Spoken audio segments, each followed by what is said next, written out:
आज के शो में। IMF प्रोग्राम दोबारा शुरू करने के लिए बिजली की कीमतों में इजाफे की मंजूरी। गुज़िश्ता 5 माह में $4.5 अरब के बैरूनी कर्जे। तहरीक इंसाफ हुकूमत क्या टैक्स अदायगी के कल्चर को फरोग देने में नाकाम। जुलाई तक अक्टूबर बजट खसारा बढ़कर 894 अरब रुपए हो गया। अस्सलाम वालेकुम। बस पर्दा हकाइक सनसनीखेज इंकशाफात प्रोग्राम बेनकाब में हूँ आपके साथ सैफान खान। आज अहम तरीन मामलात पे गुफ्तगू होनी है, जिसमें सब में पहली गुफ्तगू स्टील मिल की प्राइवेटाइजेशन के हवाले से जो उसका ट्रांजैक्शन स्ट्रक्चर है वो अप्रूव हुआ है और जून 2021 की इस वक्त डेडलाइन है जो सेट की गई है कि इस प्राइवेटाइजेशन ट्रांजैक्शन को कंप्लीट किया जाए। इसमें कोर ऑपरेटिंग एसेट्स और जिस तरह से ये सेल एग्रीमेंट होगा और क्या क्या प्रोसीजर्स फॉलो किए जाएंगे, ये हम इस पे बात करेंगे। क्रिटिकल पॉइंट ऑफ व्यू समझने की कोशिश करेंगे कि क्या हुकूमत की जो हिकमत अमली एम्प्लॉइज के हवाले से है, बिलखुसूस गोल्डन हैंडशेक की, क्या ये दुरुस्त है या नहीं। उसके साथ साथ हुकूमत की माशी कारकर्दगी पर आज के प्रोग्राम में गुफ्तगू होगी। माशी कारकर्दगी बिलखुसूस पाकिस्तान का जो पावर सेक्टर है, जिसके बारे में वज़ीर आज़म खुद कहते हैं कि वो उनके लिए नंबर 1 चैलेंज है, उसमें बिजली के टैरिफ बढ़ाना या गैस की किल्लत या फिर सर्कुलर डेट का क्राइसिस हो। इस पर अहम तरीन गुफ्तगू होगी। साबिक चेयरमैन प्राइवेटाइजेशन कमीशन जनाब मोहम्मद जुबैर साहब प्रोग्राम में। जुबैर साहब बहुत शुक्रिया आपने ज्वाइन किया। जुबैर साहब, जो स्टील मिल के हवाले से कैबिनेट कमेटी ने कल अप्रूवल दिया ट्रांजैक्शन स्ट्रक्चर का, how do you see this? ये कहते हैं कि 2 ऑप्शंस थे, एक था कि इसको लीज कर दिया जाए, एक ऑप्शन था कि एक होली ओन्ड सब्सिडी को इस पर दे दिया जाए और फिर जो कोर ऑपरेटिंग एसेट्स हैं ये ट्रांसफर कर दिए जाए। आपके नजदीक ये फीजिबल स्ट्रेटजी है जुबैर साहब फॉर प्राइवेटाइजेशन और बाय जून नेक्स्ट ईयर ये कहते हैं कि टारगेट है इनका? अभी आप एक चीज देखें ना, कोई भी चीज होती है, अब नेक्स्ट जून का टारगेट है। जिस तरह वो टर्मिनल LNG टर्मिनल की नहीं बात हो रही थी कि जी पाकिस्तान को बहुत जरूरत है, हमने 11 महीने में पहला टर्मिनल बना दिया था, आज तक उस पर केस चल रहा है और अब ये कह रहे हैं टर्मिनल बनना शुरू होगा पता नहीं अगले साल। इसी तरह से ये स्टील मिल का जो है अगले साल जून में शुरू होगी या जो भी ट्रांजैक्शन होगी। तो मेरा तो नहीं ख्याल है कि इसमें कोई इतनी ज़्यादा उम्मीद रखनी चाहिए, क्योंकि अब पोटेंशियल बायर्स आएंगे, उनका क्या व्यू होगा। और अगर आज वो ट्रांजैक्शन स्ट्रक्चर अप्रूव हुआ है सफ़ान, तो उसमें एक पूरा प्रोसेस अब रन करना होता है और between the end of December और जून मेरा नहीं ख्याल है कि वो ट्रांजैक्शन को कंप्लीट कर सकेंगे 6 महीने के अंदर अंदर, बिकॉज जो पोटेंशियल बायर्स आते हैं उनको पूरी एक ट्रांजैक्शन रिव्यू करने का प्रोसेस होता है। बिकॉज अगर कोई भी कंपनी आएगी किसी भी फॉर्मेट में इंटरेस्टेड होगी तो वो स्टील मिल को तो स्टडी करेगी, उसके लिए जहाँ तक मेरा ख्याल है 6 से 8 हफ्ते आपको देने होते हैं। And then the whole process, approval process and so on. तो the government has delayed it so much. फिर सबसे बड़ी बात यह है कि आपने एम्प्लॉयज़ को पहले निकाल दिया, जो मैंने शायद पहले आप के प्रोग्राम में ही कहा था कि कभी भी जब ये प्राइवेटाइजेशन या आउटसोर्सिंग का मामला होता है तो उसमें जो एम्प्लॉयज़ फोकल पॉइंट होते हैं और एम्प्लॉयज़ को अगर आप पहले से फारिग करने की बात करते हैं तो इसका मतलब ये है कि जो बर्डन है पेमेंट का वो भी हुकूमत पाकिस्तान ले रही है। ये तारीख में पहली दफ़ा हुआ है बाय द वे। हमेशा जो बर्डन होता है वो या तो 100% पास ऑन होता है पोटेंशियल इन्वेस्टर को, या वो शेयर होता है हुकूमत पाकिस्तान और पोटेंशियल इन्वेस्टर के दरमियान। बहरहाल मुझे तो इस हुकूमत की अभी तक की जो कारकर्दगी है उसको देखते हुए मुझे तो बिल्कुल उम्मीद नहीं है, ज़ीरो उम्मीद है। और क्योंकि मैं याद दिला दूँ, आपको याद है कि जब वो नए आई थी हुकूमत अगस्त 2018 में, तो उस वक्त के फाइनेंस मिनिस्टर असद उमर ने एक रिकॉर्डेड इंटरव्यू में कहा था कि 45 डेज दिए हैं। एक कमेटी है जो रज़ाक दाऊद ने बनाई है, उस वक्त कमर्स मिनिस्टर थे शायद, वो अभी भी हैं, नहीं इंडस्ट्रीज मिनिस्टर सॉरी। तो वो उनके 45 डेज में हमारा फॉर्मल प्लान आ जाएगा। फिर उसके बाद वो 45 डेज कभी नहीं आए। फिर कोई मार्च 2019 में असद ने इंटरव्यू में ये कहा कि जी हम बस इस वीकेंड पर रज़ाक दाऊद और असद उमर को कोई प्रेजेंटेशन होगी स्टील मिल का फॉर्मल जो ट्रांजैक्शन है उसको करने के लिए, वो कभी नहीं हुई। तो जब एक हुकूमत की क्रेडिबिलिटी इतनी ख़राब हो वो कहते हैं ना the talk without even knowing the basics. तो जब वज़ीर आज़म ने खुद एक एडमिट कर ली एक बात कि जी हमारी तैयारी ही नहीं थी, और यही वो स्टील मिल थी जिसके बारे में कुछ 10 वीडियोस मौजूद हैं जिसमें प्राइम मिनिस्टर ने और असद ने ये कहा हुआ है कि जी हम इसको चला के दिखाएंगे और ख़ुद चला के दिखाएंगे, सिर्फ बोर्ड चेंज करना होगा। सो जब एक इतनी कंसिस्टेंट अश्योरेंसेस थी विदाउट अंडरस्टैंडिंग द बेसिक्स होती है ना, जिस तरह एक कोई भी कह दे कि जी हम इसको ठीक करते हैं, हम इसको चलाना शुरू कर देंगे, हम इसका बोर्ड चेंज करके चला देंगे, आज इनकी credibility is shattered. So I don't believe a word of what they are talking about. तो आप नहीं समझते कि जून तक ये टारगेट अचीव होगा? लेकिन 2-2.5 साल के अंदर जुबैर साहब के कोई भी रीस्ट्रक्चर या प्राइवेटाइजेशन ट्रांजैक्शन ये गवर्नमेंट कर नहीं सकी। अब इसकी क्योंकि जब ये खुद जब ऑपोजिशन में थे और आप लोग कुछ करते थे तो आप लोगों पर होता था, और स्टील मिल के हवाले से तो स्पेसिफिकली आप खुद बता चुके हैं कि एक इन्वेस्टर था जो कि इंटरेस्टेड था और उस वक्त वो ट्रांजैक्शन होने नहीं दी गई। आज जो हो रहा है इस पर आपको शुको शुबात भी है क्या? इसमें कोई करप्शन या फाइनेंशियल इरेगुलरिटी का भी एलिमेंट हो सकता है? मुझे फाइनेंशियल देखें फ्रैंकली मैं नहीं एक्यूज करूंगा, क्योंकि एक कोई चीज़ हो ही नहीं रही है।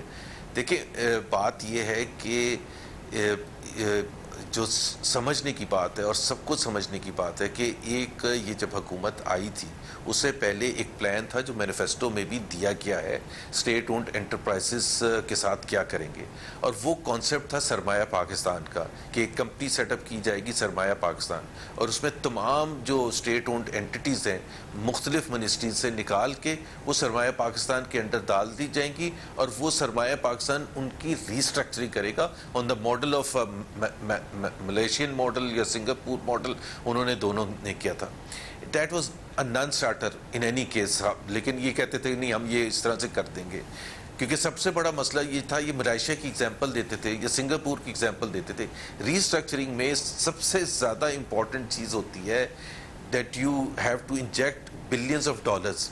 अगर आपने स्टील मिल की रीस्ट्रक्चरिंग करनी थी या आपने पीआई की करनी थी, तो आप पीआईए के लिए न्यू एयरलाइन जहाज़ खरीदेंगे ना, आप उसका आईटी सिस्टम इंप्रूव करेंगे, आप इंफ्रास्ट्रक्चर इंप्रूव करेंगे, आप ट्रेनिंग फैसिलिटीज़ इंप्रूव करेंगे। That is what is called restructuring. Restructuring ऐसे तो नहीं हो सकती किसी के लेक्चर देने से, या same is true for steel mill की उसकी जो बॉयलर है, उसकी जो मशीनरी है, प्लांट एंड मशीनरी मॉडर्नाइज करने की ज़रूरत थी। एनीवेज वो सरमाया पाकिस्तान का आपको पता है कि वो सेटअप था। सो ये बड़ी इंपॉर्टेंट चीज़ है कि सरमाया पाकिस्तान वाज ड्रॉप्ड। हालांकि वो सेटअप भी हो गया था जब असद फाइनेंस मिनिस्टर थे, लेकिन चूंकि वो नॉन स्टार्टर था वो चला नहीं।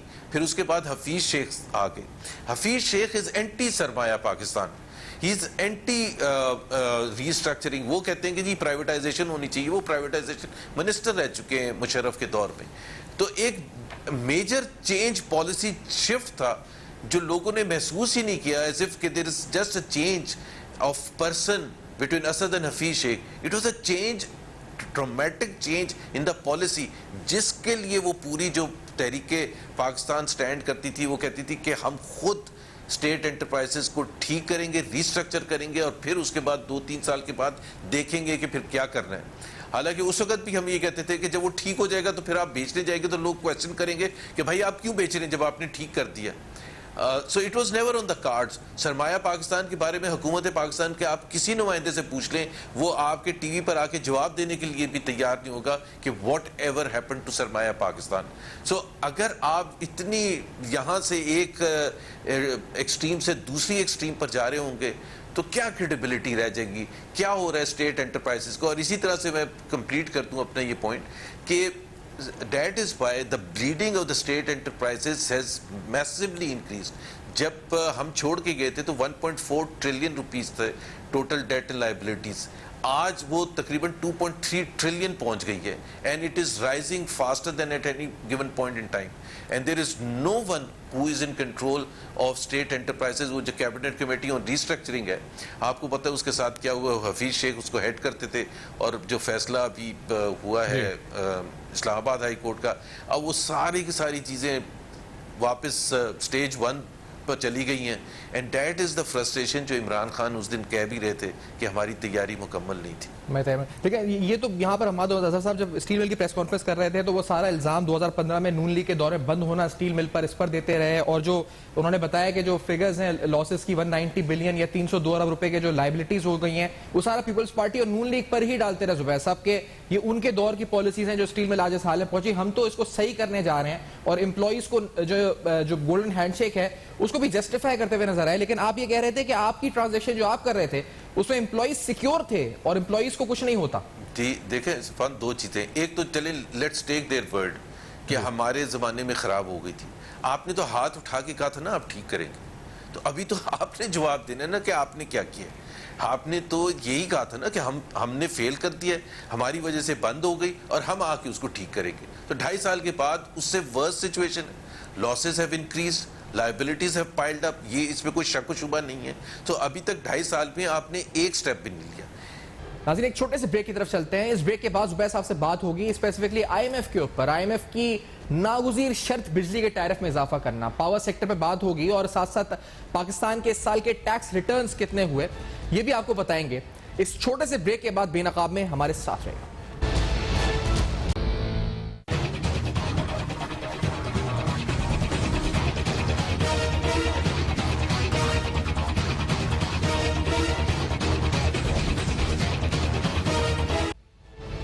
वेलकम बैक, आप देख रहे हैं बेनकाब। बेनकाब में गुफ्तगू हो रही है स्टील मिल की प्राइवेटाइजेशन के हवाले से और जुबैर साहब बता रहे थे किस तरह इनकी हुकूमत के अंदर स्टील मिल के हवाले से एक प्रॉपर डील मौजूद थी जिसमें जो एम्प्लॉइज थे वो भी सिक्योर थे, ज्यादा बेहतर उनके हवाले से फैसले होने वाले थे। लेकिन इस वक्त की हुकूमत ने जो कि उस वक्त अपोजिशन में थी उस डील को ना होने दिया। दूसरी अहम बात है जो IMF का प्रोग्राम तात्तुल का शिकार है।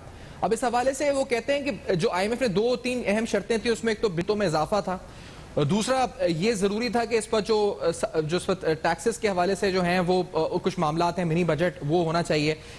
फाइनली कहा जा रहा है कि एक मंजूरी दे दी गई है कि बिजली के टैरिफ में 3 रुपए 34 पैसे फी यूनिट इजाफा हो और ये इजाफा 25% जो बनता है तकरीबन, इसके बाद जो टैरिफ है वो 16 रुपए 70 पैसे तक तकरीबन हो जाएगा। और ये इजाफा कितनी किस्तों में होगा ये तय नहीं हुआ है, लेकिन साथ साथ गर्दिशी कर्जे जो 1 खरब 200 अरब का जा रहा है कि पहुंच गए, उनकी भी उस हवाले से भी हुकूमती हिकमत अमली क्या होगी ये भी अहम सवाल है।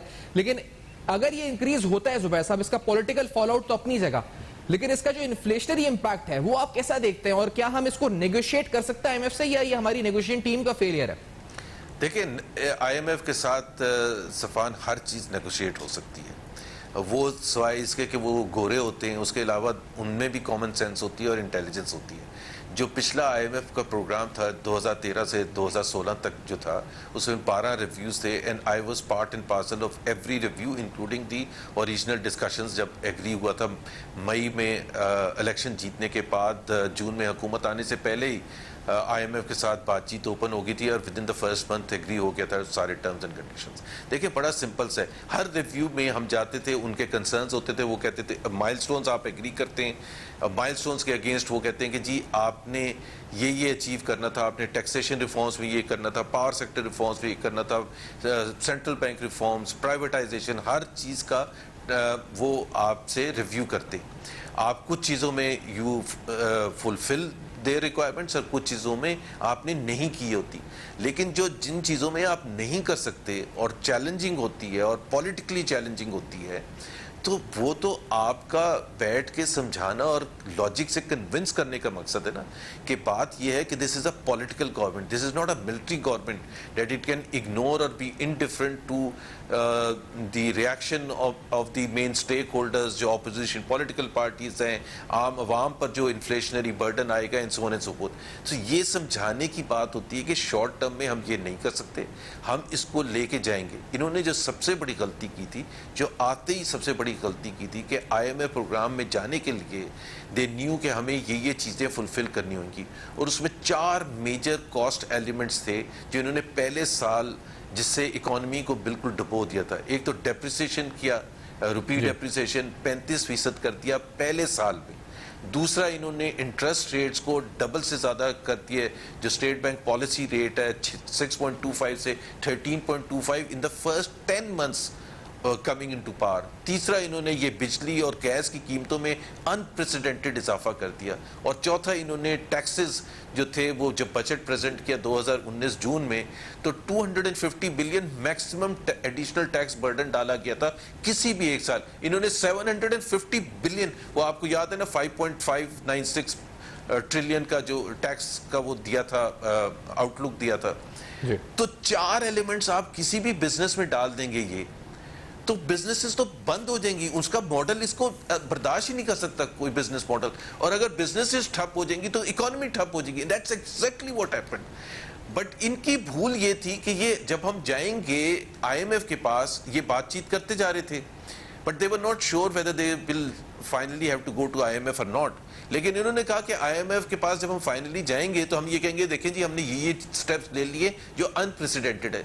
बजाय कि IMF को उस वक्त कहते हैं कि भाई ये अगर even interest rate for example has to be increased, it has to be increased in phases, ताकि बर्दाश्त कर सकें ऑर्गेनाइजेशंस, कंपनीज उसको एब्जॉर्व कर सकें, अपने कॉस्ट मॉडल में एब्जॉर्व कर सकें, क्योंकि डिमांड ही प्लमेट कर जाएगी। And this is exactly what happened. आप किसी सेक्टर में देख लें, डिमांड प्लमेट कर गई as a result of increasing cost. और वो उसके चाहे वो कार सेल्स ले लें, चाहे कोई और इंडस्ट्री उठा के देख लें।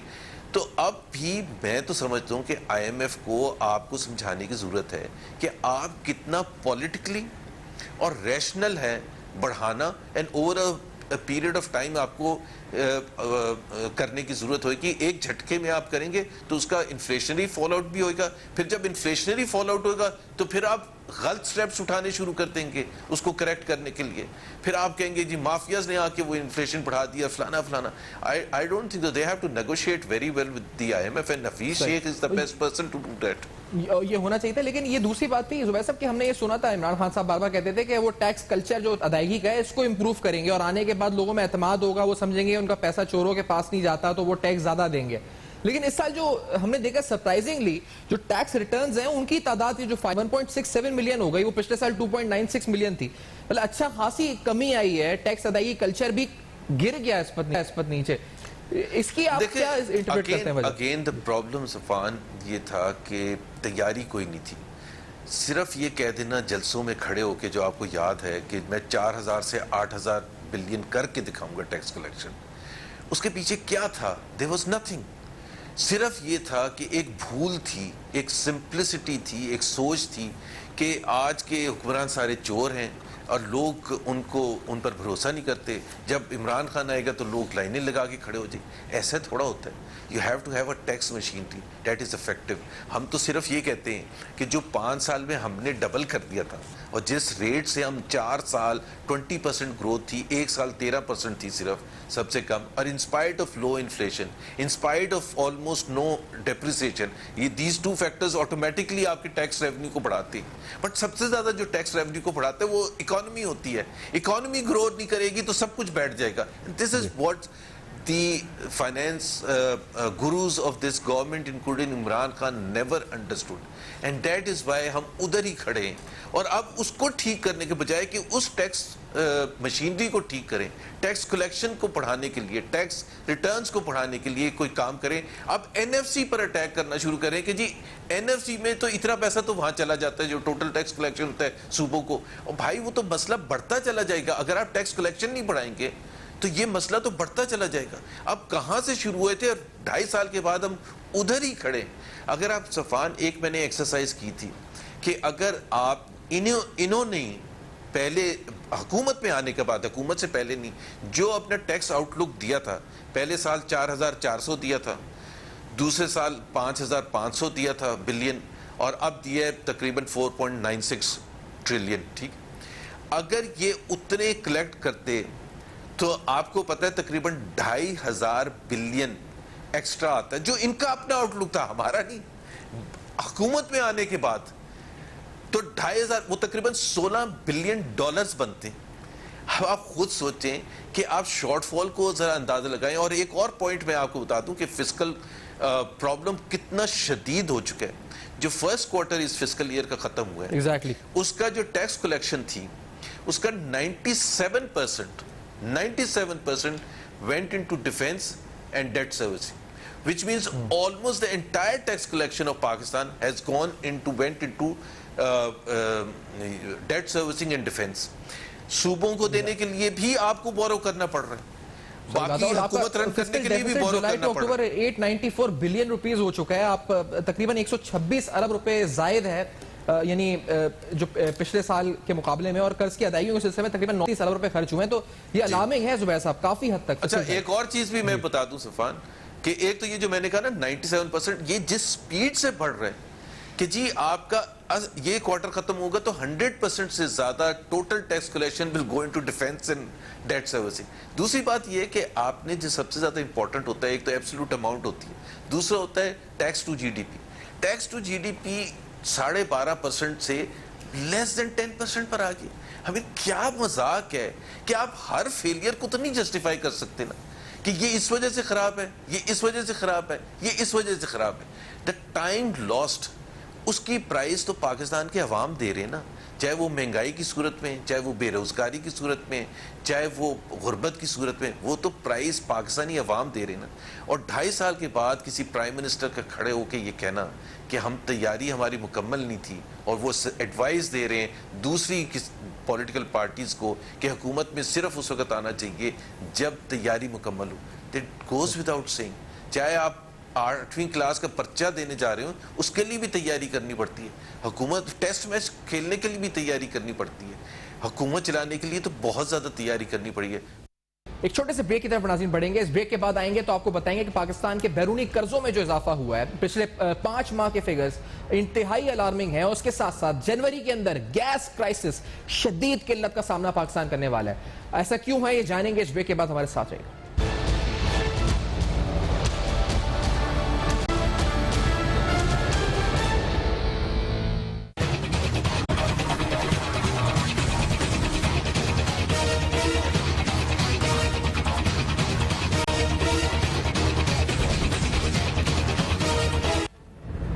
Welcome back. आप देख रहे हैं बेनकाब, और बेनकाब में अहम तरीन सवालात हम उठा रहे हैं। तो दूसरी बात ये थी कि ये जो कर्जे इस वक्त हैं, बैरूनी कर्जे बिलखुसूस, अगर हम ये भी पिछले 5 माह के देखें, इसमें $4.5 अरब का इजाफा हुआ है, और ये अब 1 जुलाई से अब तक तकरीबन $30.6 अरब के बैरूनी कर्जे ले चुके हैं। इसमें कमर्शियल लोन्स भी शामिल है जो नवंबर में हमने $1.1 बिलियन के चाइना से लिए हैं, और 2019-20 में 10.7 बिलियन, 2018-19 में 8.4 बिलियन डॉलर, 45% का इजाफा 5 माह में। ये कहते हैं कि हमने पुराने कर्जे, जो फाइनेंस मिनिस्ट्री की भी क्लैरिफिकेशन आई थी कि हम उनकी सूद की अदायगियां या पुराने कर्जों की वापसी कर रहे हैं, जिस वजह से हमारा कर्जों का हजम बढ़ रहा है। यानी आपकी हुकूमत जिम्मेदार है क्या इस मौजूदा हुकूमत के कर्जों की? एक तो सफान, let me use a very wrong word जो करना नहीं चाहिए। एक तो मैं कहता हूँ ना गलत बयानी, एक होता है झूठ। देखिए, कर्जों का बड़ा सिंपल है। जब आप कहते हैं ना 45% कर्जे बढ़े हैं, तो वो नेट बढ़े हैं। मैं टोटल कर्जों की जिस तरह बात करूं कि ये कहते हैं 30,000 बिलियन थे डेट एंड लायबिलिटीज जब इन्होंने हुकूमत संभाली थी, और PMLN और PVP का मिला के ये कहते हैं कि 6,000 2008 में था, ये खान साहब कहते थे ना, वो बढ़ के 30,000 अरब हो गया। 30,000 अरब was the outstanding in mid 2018। उसका मतलब ये तो नहीं था कि 10 साल में हमने पैसे ही नहीं वापस किए, कोई कर्जे ही नहीं वापस किए। जाहिर है billions and billions of rupees वापस किए थे। अब वो आ गए 45,000 पर। 15,000 बिलियन जो बढ़े वो नेट बढ़े। उसका दूसरा तरीका है देखने का कि कर्जे नए लिए हैं तकरीबन 20,000 बिलियन, 5,000 बिलियन आपने वापस दिए, तो अब वो नेट बढ़े हैं 15,000 बिलियन। और ये कहते हैं कि जी 15,000 बिलियन में वो भी शामिल हैं जो हमने वापस दिए। अगर वो वापस दिए होते तो स्टेट बैंक की आउटस्टैंडिंग फिगर 45,000 ना होती। 45,000 is after repayment of all the old debt and so on and so. So जब आप कंपैरिजन करते हैं कि जी फॉरेन लोन्स हों या डोमेस्टिक लोन्स हों या टोटल लोन्स हों, तो वो फिर नेट ही के बेसिस पर होता है। पिछली हुकूमतों ने भी वापस दिए, और अभी स्टेट बैंक की मिनिस्ट्री ऑफ फाइनेंस ने सेनेट में एक जो पॉलिसी स्टेटमेंट दिया था, उसमें ये एक्नॉलेज किया था कि 5 साल में तकरीबन $33 billion of foreign loan PMLN की 5 साल में वापस करने होते ना आपको, क्यों नहीं वापस करेंगे? तो हमारे भी नेट बताते थे ये और अपने भी नेट है, लेकिन बड़े आराम से। और प्राइम मिनिस्टर इतने मासूम हैं, वो पार्लियामेंट में आके ये स्टेटमेंट दे देते हैं कि जी इसमें पुराने कर्जे की अदायगी भी शामिल है। इसमें अदायगी नहीं है शामिल, वो ये नेट है, ये नेट आउटस्टैंडिंग है। एग्जैक्टली। अच्छा और जुबैर साहब, ये जो लास्ट वीक ये बड़ा इंपॉर्टेंट इशू है कर्जों के अलावा, जो गैस की किल्लत है, अब यहाँ पर जो फिगर्स हमारे सामने आ रहे हैं, एक शॉर्टफॉल तो है मेजर, उसमें डिलेड डिसीजन मेकिंग है या क्या वजह है कि जनवरी 2021 में बदतरीन बहरान गैस का जो है, अभी भी हम देख रहे हैं कि बहुत से इलाकों में डोमेस्टिक कंज्यूमर्स हों और बिलखुसूस जनरल इंडस्ट्री को तो उन्होंने आरएलएनजी बंद कर दिया है, कैप्टिव पावर प्लांट्स को सप्लाई बंद कर दिया है। और ये कहा जा रहा है कि पहले उन्होंने कहा जी कि एक नाइजीरिया से शिपमेंट था, वो लेट हो गया, जो 18 दिसंबर को पहुंचना था, और लोडिंग का मसला था यहाँ पर पोर्ट के ऊपर, इस वजह से नहीं हो सका। लेकिन अब जो लग रहा है इवेंचुअली कि यहाँ पर भी कोई एलएनजी खरीदने में इन्होंने गलती की है, बिड्स सही नहीं हुए वक्त पर, और इतना बड़ा एक मेजर सेटबैक हमें नजर आएगा जनवरी में। आपको क्या, व्हाट डू यू फोरसी, क्या नजर आ रहा है इस वक्त in January regarding gas prices? Gas side पर तो डिजास्टर नजर आ रहा है। फर्स्ट वीक ऑफ जनवरी से आप देख लीजिएगा, चूल्हे बंद हो जाएंगे, फैक्ट्रियां बंद हो जाएंगी, मतलब लिटरली ऐसी हालत हो जाएगी। बात ये सफान, अगेन जो इस हुकूमत की सबसे बड़ी कमजोरी है, मैं एज अ सपोर्टर हूँ, अगर इस हुकूमत को जो एडवाइस करूँ ना, वो ये एडवाइस करूँ कि आप ये भूल जाएं कि आपको कैसे मिली थी। You are responsible for your own decisions. अगर आपकी डिसीजन मेकिंग पुअर है तो उसकी रिस्पॉन्सिबिलिटी पिछली हुकूमतें नहीं हो सकती। अगर एलएनजी की बिड्स आपने अगस्त में, जब रेट्स कम थे, तो आपने 3 महीने एडवांस बुक अगर आप कर सकते थे, अगर आपने नहीं की है तो प्राइस तो पाकिस्तानी कौम पे करेगी। दूसरी चीज़ मैं सिर्फ ये पॉइंट आउट करूंगा, एक तो एलएनजी में इन्होंने कंसिस्टेंटली 2018 में ये किया था, 2019 में टाइमली डिसीजंस लिए, बुहरान नहीं आए, 2020 में फिर वही किया जो 2018 में किया। और ये बिल्कुल उसी तरह से है जिस तरह से और किसी चीज़ में, जिस तरह ऑयल क्राइसिस की रिपोर्ट खुद अपनी आई है ना, एलएनजी की जब रिपोर्ट आएगी आप देख लीजिएगा, यही होगा उसमें एक्नॉलेजमेंट। ऑयल का क्या डिसीजन हुआ, मार्च 20 को कैबिनेट कमेटी ऑन एनर्जी कहती है ऑयल इंपोर्ट बंद कर दें क्योंकि कोरोना की वजह से हमारी डिमांड नहीं होगी। 10 दिन के बाद ओगरा लिखता है कि जी ये बहुत बड़ी गलती है, हमें मिनिमम स्टॉक्स मेंटेन करने चाहिए, और इस वक्त ग्लट है और सस्ती तरीन इंटरनेशनल ऑयल प्राइसेस हैं। आपको याद है कि इतनी ऑयल प्राइसेस कम हो गई थी कि अमेरिका में माइनस में चली गई थी कि किसी तरह से उठा लें वो सौदे, जगह नहीं है रखने की। इन्होंने उसको डिले करते रहे, ऑयल इंपोर्ट नहीं किया। मई के एंड में प्राइम मिनिस्टर साहब इतने एक्साइटेड थे कि उन्होंने एक ट्वीट के थ्रू ओगरा की रिकमेंडेशन के बगैर, जो तरीकेकार है, इन्होंने सिग्निफिकेंट प्राइस रिडक्शन अनाउंस कर दी। ऑयल स्टॉक्स थे ही नहीं, सप्लाईज अवेलेबल ही नहीं थी। जितने जब इन्होंने अनाउंस किया तो दूसरे दिन से मोटरसाइकिल और कारें की लाइनें लग गई पूरे अक्रॉस पाकिस्तान पंप्स पर।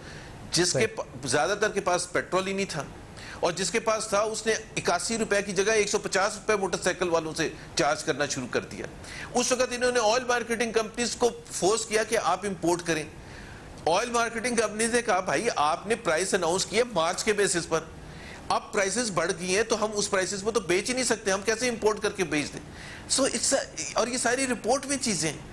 आप इसी तरह से चीनी का वीट का स्कैंडल में प्राइम मिनिस्टर खुद अभी एतराफ करते हैं कि हमारे से 2 गलतियां हुई थी।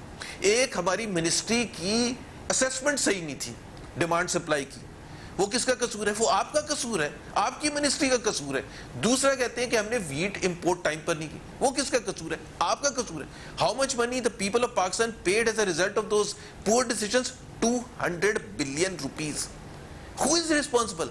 मैं तो ये कहता हूं ये सब छोड़ के एक जो कॉर्पोरेट वर्ल्ड में एक तरीकेकार होता है ना, प्राइम मिनिस्टर अपनी टीम के साथ या एक्सपर्ट्स को बुलाएं, वो 200 एक्सपर्ट्स जो आने थे किसी को बुला के एक वो करें एक्सरसाइज 3-4 दिन की, अपने डिसीजन मेकिंग को देखें कि क्या हमने फैसला साजी में सही इकदाम उठाए, सही टाइम पर इंफॉर्मेशन थी, फैक्ट से। एक और चीज मैं आपको बता दूं जो प्राइम मिनिस्टर ने खुद एक्नॉलेज की, आपको याद है उसी फेमस स्पीच में अभी 3-4 दिन पहले उन्होंने कहा कि 1.5 साल तक तो हमें फिगर्स ही नहीं पता था, कोई कुछ कह रहा होता था और कोई कुछ कह रहा होता था, और उन्होंने कहा कि हम खुश हो रहे होते थे कि जी बड़ा अच्छा हो गया, बाद में पता चलता था कि ये फैक्ट नहीं।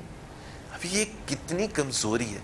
अगर जब तक आप फैसला साजी उस वक्त सही करते हैं जब आपके पास फैक्ट्स सही हों, चाहे वो खराब हो फैक्ट्स, फैसला तो आपको देखे ना, ईसीसी में एक तरीकेकार होता था और वो ये था कि हर महीने एक प्रेजेंटेशन होती थी ब्यूरो ऑफ स्टैटिस्टिक्स की एक, तो जिसमें हर चीज की कीमतें होती थी और मूवमेंट होती थी पिछले एक में, चाहे दाल माश हो, चीनी हो, चावल हो, जो भी है।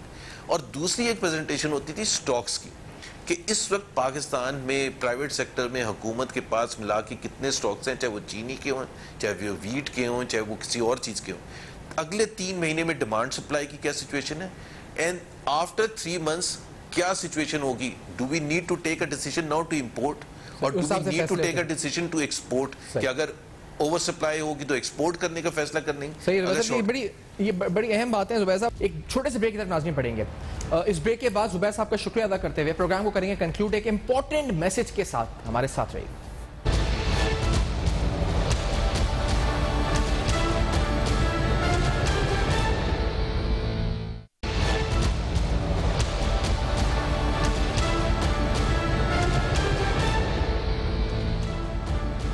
Welcome back. आप देख रहे हैं बेनकाब। जाते जाते इस प्रोग्राम में आपको अहम तरीन पैगाम देते जाएं। ये पैगाम है पोलियो के हवाले से। पोलियो मुहिम का आगाज हो चुका है। इंसदाद पोलियो मुहिम में आपको हिस्सा डालना है। वो हिस्सा आपको इस तरह डालना है कि अपने बच्चों को जब पोलियो टीम आपके पास आए तो उसको लाजमी 2 कतरे पोलियो के पिलाने हैं। ऐसा इसलिए करना है क्योंकि ये आपके बच्चों के मुस्तकबिल का सवाल है। हर हाल में अपने बच्चों को पोलियो के कतरे पिलाएं और पाकिस्तान को उन ममालिक की फहरिस्त में शामिल करें जो पोलियो को शिकस्त दें, क्योंकि पाकिस्तान अभी अनफॉर्चुनेटली उन मुल्कों में शामिल है, उन शायद गिनती के 1 या 2 मुल्कों में जहां पोलियो अभी भी एग्जिस्ट करता है। जब भारत शिकस्त दे सकता है, जब बांग्लादेश शिकस्त दे सकता है, तो क्या वजह है कि हम यहां शिकस्त नहीं दे सकते। और यह बताते जाएं आपको कि मेडिकली, साइंटिफिकली, रिलीजियसली इसमें कोई लिमिटेशन, कोई कदगन, कोई साइड इफेक्ट्स नहीं है और इसका कोई इस वक्त इस्तेमाल कहीं से भी मना नहीं है। तो आपको ये कतरे लाजमी पिलाने हैं, 2 कतरे लाजमी पिलाने अपने बच्चों के मुस्तकबिल को महफूज करने के लिए। For your feedback you can write us on emails and Twitter जो आपके सामने फ्लैश कर रहे हैं। देखते रहिएगा। अब तक अपना बहुत ख्याल रखिएगा।